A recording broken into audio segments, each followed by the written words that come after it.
नमस्कार दोस्तों, स्वागत है आपका आज के मुख्य समाचारों में। जी हां दोस्तों, आपको यहां पर देखने को मिलेंगी सुबह से लेकर शाम तक की तमाम बड़ी खबरें मुख्य समाचार ब्रेकिंग न्यूज अपडेट्स के रूप में। तो चलिए दोस्तों, जान लेते हैं आज की पहली बड़ी खबर। वर्ल्ड चैंपियन बनते ही भारतीय टीम पर पैसों की बरसात। बीसीसीआई ने किया 125 करोड़ रुपए देने का ऐलान। जी हां दोस्तों, टी20 वर्ल्ड कप 2024 में भारतीय टीम ने इतिहास रचते हुए दूसरी बार खिताब अपने नाम कर लिया।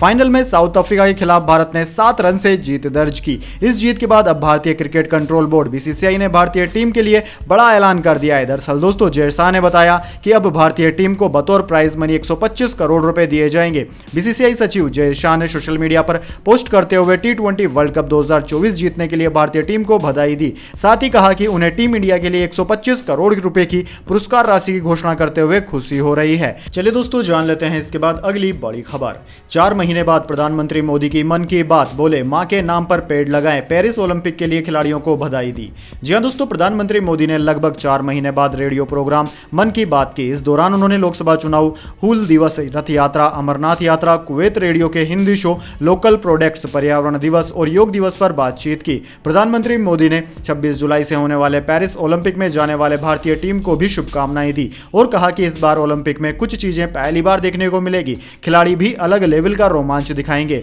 इससे पहले मन की बात का 110वां एपिसोड फरवरी में टेलीकास्ट हुआ था। तब प्रधानमंत्री मोदी ने कहा था कि राजनीतिक मर्यादा के चलते लोकसभा चुनाव के दौरान 3 महीने मन की बात का प्रसारण नहीं होगा।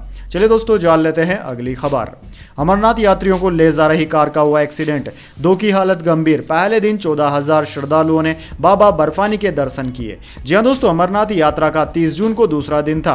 6,619 श्रद्धालुओं का तीसरा जत्था रविवार को जम्मू के भगवती नगर बेस कैंप से रवाना हुआ। इसी बीच यात्रियों को ले जा रही एक कार का रविवार को पहलगाम के पास चंदवाड़ी में एक्सीडेंट हो गया। इसमें 2 श्रद्धालु गंभीर रूप से घायल हो गए। घायलों की पहचान झारखंड के विजय मंडल और गुरुआ देवी के रूप में हुई है। बीएसएफ ने दोनों के इलाज के लिए डीआरडीओ अस्पताल लेकर जाने का फैसला किया। इसके बाद उन्हें अनंतनाग के जीएमसी अस्पताल रेफर कर दिया गया। दोनों की हालत गंभीर बताई जा रही है। चलिए दोस्तों, जान लेते हैं अगली खबर। विराट कोहली और रोहित शर्मा के बाद रविंद्र जडेजा का भी टी20 इंटरनेशनल से संन्यास।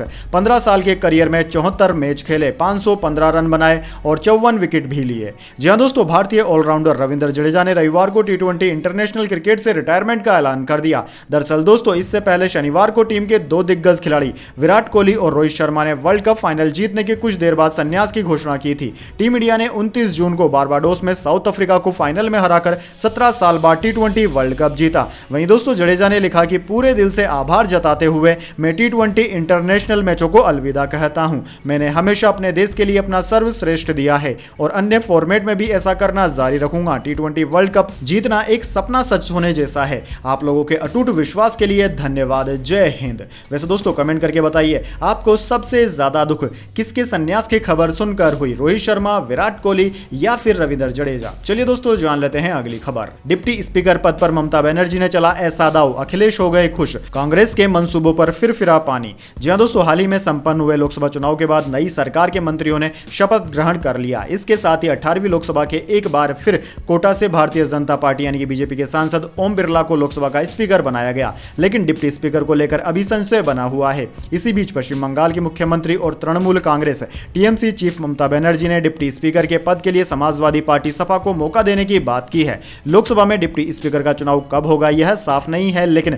सूत्रों के मुताबिक 2 दिन पहले टीएमसी प्रमुख ममता बनर्जी ने इंडिया गठबंधन के बड़े नेताओं को डिप्टी स्पीकर पद के लिए फैजाबाद के सांसद अवधेश प्रसाद के नाम का सुझाव दिया था। चलिए दोस्तों, जान लेते हैं इसके बाद अगली बड़ी खबर। चल्ला श्रीनिवास सुल्लू शेट्टी एसबीआई के नए चेयरमैन बनेंगे। एफएसआईबी ने सिफारिश की। 28 अगस्त को रिटायर हो रहे हैं वर्तमान चेयरमैन दिनेश खारा। जी हां दोस्तों, फाइनेंशियल सर्विसेज इंस्टीट्यूट ब्यूरो एफएसआईबी ने स्टेट बैंक ऑफ इंडिया यानी कि एसबीआई के अगले चेयरमैन के रूप में चिल्ला शेट्टी की सिफारिश की है। केंद्र सरकार की अधीन आने वाली एफएसआईबी ने शनिवार को कहा कि मौजूदा मापदंडों और उनके टोटल एक्सपीरियंस को ध्यान में रखते हुए ब्यूरो एसबीआई के चेयरमैन के लिए चल्ला श्रीनिवास सुल्लू शेट्टी की सिफारिश करता है। शेट्टी के पास एसबीआई में 36 साल से ज्यादा का अनुभव है। वह वर्तमान में इंटरनेशनल बैंकिंग, ग्लोबल मार्केट और टेक्नोलॉजी विभाग का कार्यभार संभालते हैं। चलिए दोस्तों, जान लेते हैं अगली बड़ी खबर। वॉरेन बफे ने अपनी वसीयत में बदलाव किया। उनकी मौत के बाद बिल गेट्स फाउंडेशन को डोनेशन नहीं मिलेगा, बच्चे ट्रस्ट बनाएंगे। जी हां दोस्तों, अमेरिका के दिग्गज निवेशक वॉरेन बफे ने अपनी वसीयत में बदलाव कर दिया है।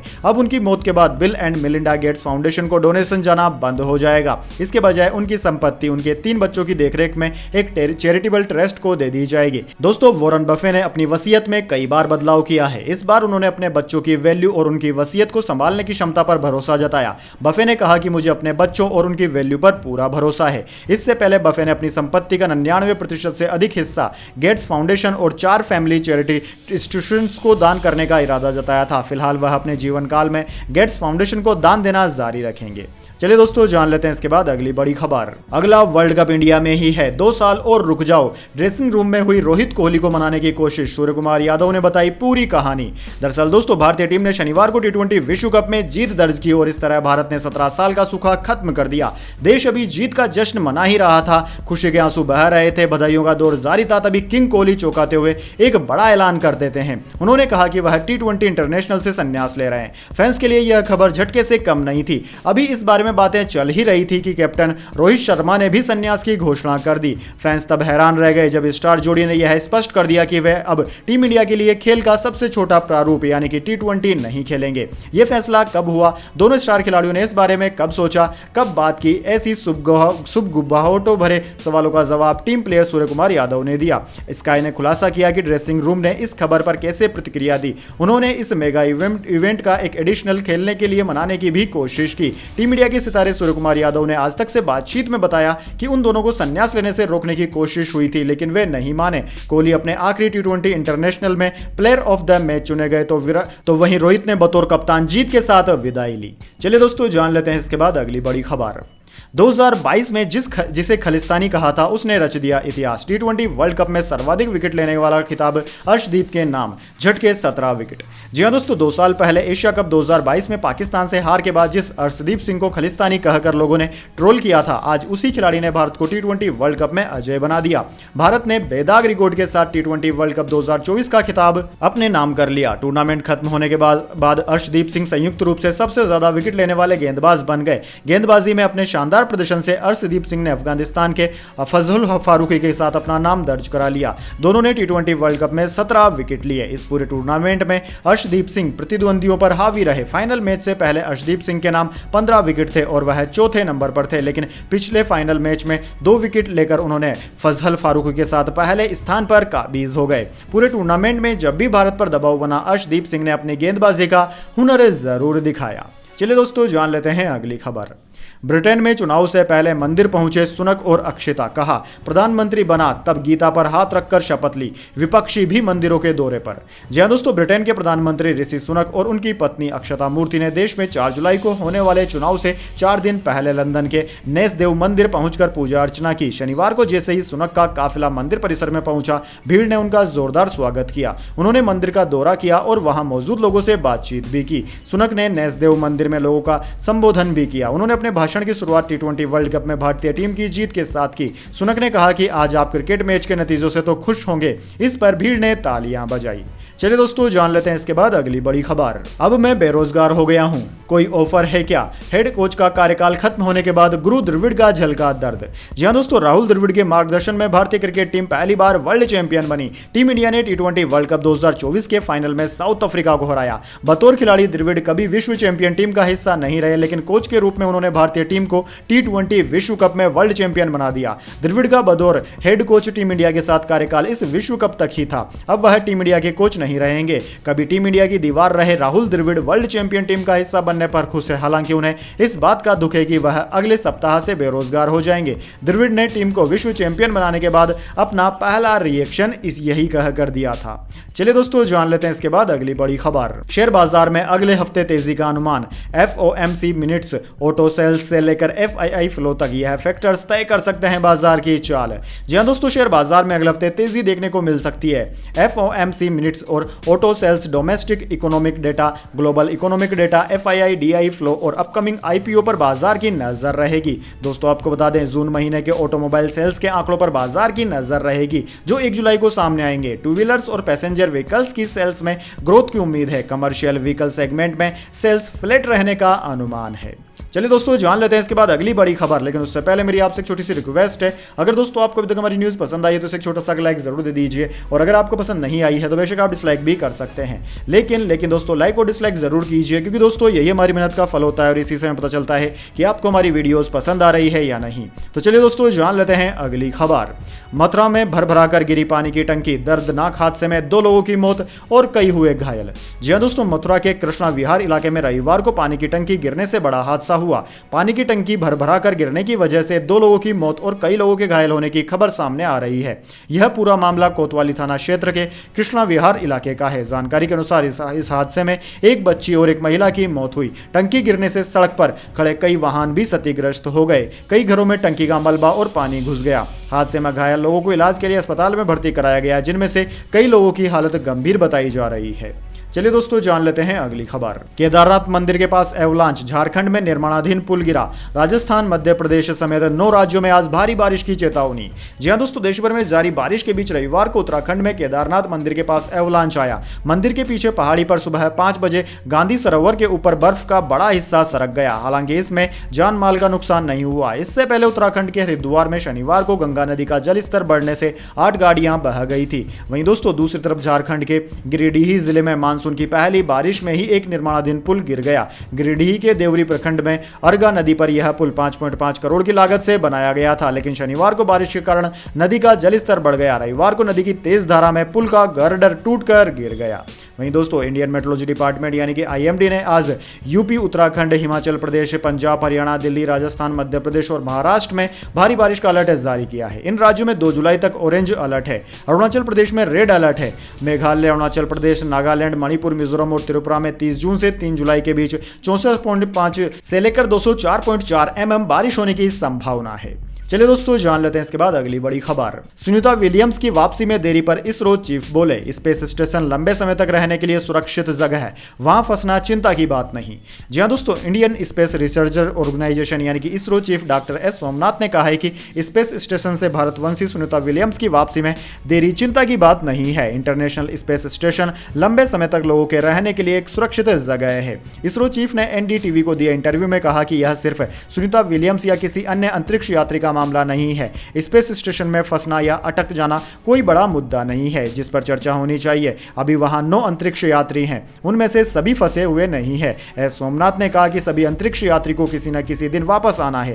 पूरा मामला बोइंग स्टारलाइनर नाम के एक क्रू मॉडल की टेस्टिंग, उसके स्पेस तक जाने और फिर सुरक्षित वापस लाने की क्षमता से जुड़ा है। ग्राउंड लॉन्च प्रोवाइडर्स के पास उन्हें धरती पर लाने के लिए पर्याप्त क्षमता है। चलिए दोस्तों जान लेते हैं इसके बाद अगली खबर। जोमेटो को कर्नाटक से 9.5 करोड़ का GST नोटिस, टैक्स डिपार्टमेंट के इस आदेश के खिलाफ अपील फाइल करेगी कंपनी।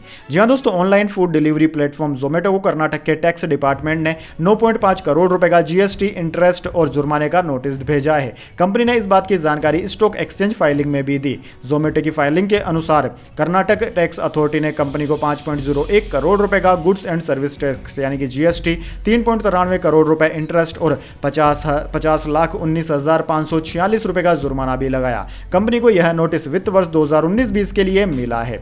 टैक्स नोटिस मिलने पर कंपनी ने कहा कि हमारा मानना है कि हमारे पास मेरिट बेसिस पर एक स्ट्रॉन्ग केस है और कंपनी उचित अथॉरिटी के सामने कर्नाटक टैक्स अथॉरिटी के आदेश के खिलाफ अपील फाइल करेगी।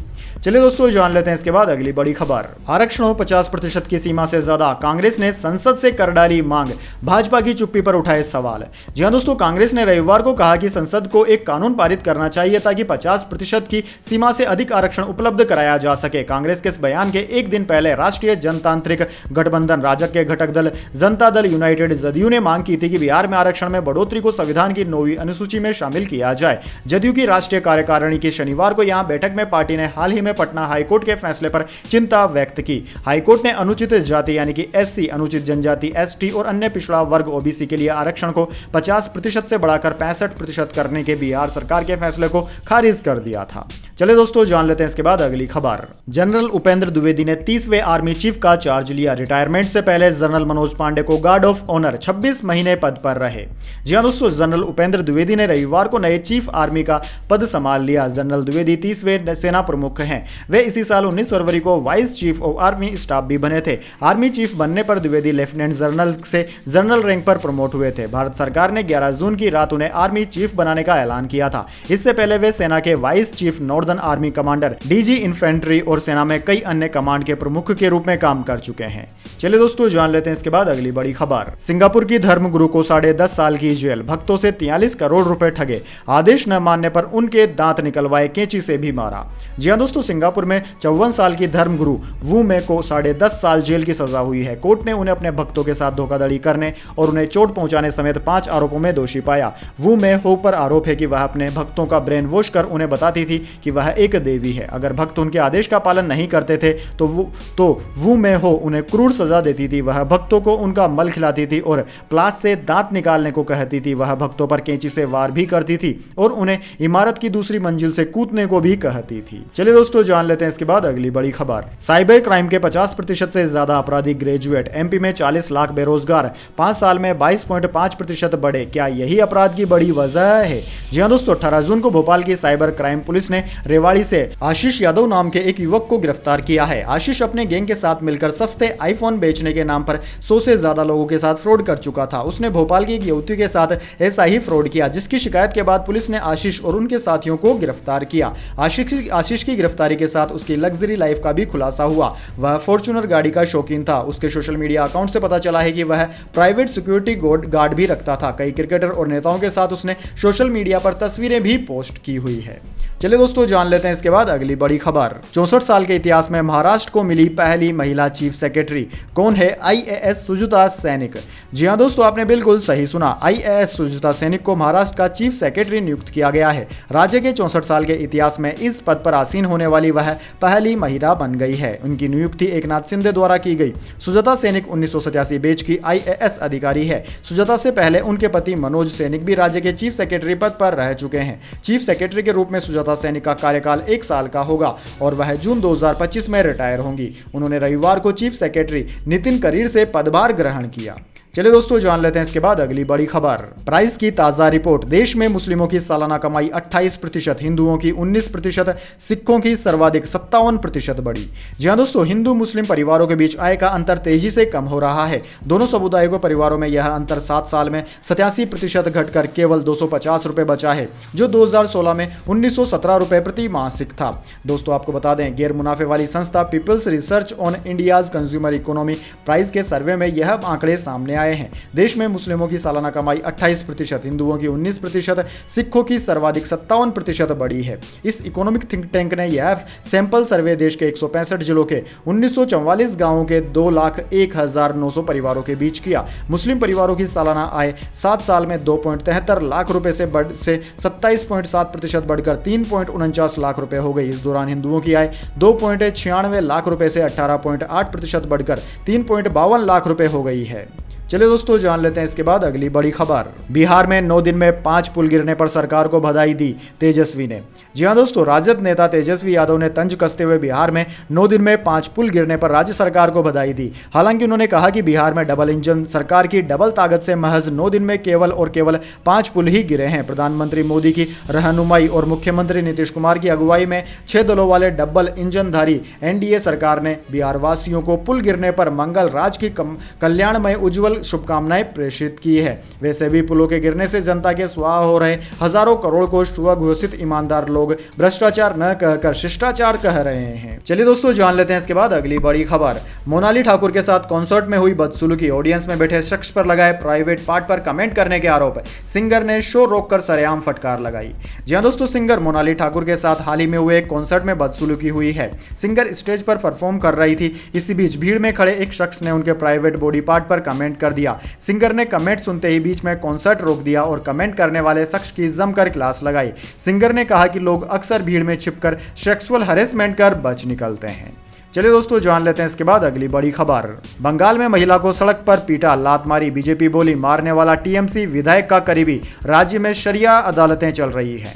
जी हां दोस्तों, पश्चिम बंगाल में 4 दिन में दूसरी बार महिला से मारपीट और बदसलूकी की घटना सामने आई है। रविवार को उत्तरी दिनाजपुर जिले के चोपड़ा इलाके का एक वीडियो सोशल मीडिया पर सामने आया, जिसमें एक व्यक्ति, 2 लोग, एक महिला और एक पुरुष को सड़क पर छड़ी से पीटते हुए नजर आ रहे हैं। व्यक्ति महिला को कई बार मारता है, वह दर्द से चिल्लाती है, लेकिन व्यक्ति मारना नहीं छोड़ता। इसके बाद वह व्यक्ति महिला के पास बैठे पुरुष की ओर मुड़ता है और उसे भी मारना शुरू कर देता है। इस दौरान भीड़ तमाशा देखती रहती है, कोई भी महिला और पुरुष को बचाने आगे नहीं आता। वीडियो में एक जगह वह व्यक्ति महिला के बाल पकड़कर उसे लात मारता भी दिखता है। इस वीडियो को लेकर विपक्षी राज्य की ममता बनर्जी सरकार पर हमलावर है। भाजपा और सीपीआई-एम के नेताओं ने इस वीडियो को लेकर दावा किया कि पिटाई करने वाला शख्स तृणमूल कांग्रेस का नेता ताजेमुल है, जो स्थानीय विवादों पर तुरंत न्याय देने के लिए जाना जाता है। तो दोस्तों यह थी आज की तमाम बड़ी खबरें। इसके बाद दोस्तों बारी आती है आज के माइंड क्यूज क्वेश्चन की। जी हाँ दोस्तों, एक आसान से सवाल का जवाब देकर आप जीत सकते हैं एक सरप्राइज गिफ्ट हमारे यूट्यूब चैनल की ओर से। तो दोस्तों आज का सवाल आपकी स्क्रीन पर आ चुका है। दुनिया का सबसे बड़ा देश कौन सा है? जी हाँ दोस्तों, अगर आप जानते हैं कि क्षेत्रफल की दृष्टि से दुनिया का सबसे बड़ा देश कौन सा है तो जल्दी से उस देश का नाम कमेंट बॉक्स में लिख दीजिए। अगर दोस्तों आपका जवाब होता है एकदम सही और आप चुन जाते हैं लकी विजेता के रूप में, तो आपको मिल सकता है एक सरप्राइज गिफ्ट हमारे यूट्यूब चैनल की ओर से। तो दोस्तों जल्दी से अपना उत्तर कमेंट बॉक्स में लिख दीजिए, वीडियो को लाइक कर लीजिए और चैनल को सब्सक्राइब करके बेल आइकन भी दबा लीजिए। धन्यवाद। वंदे मातरम। जय हिंद, जय भारत।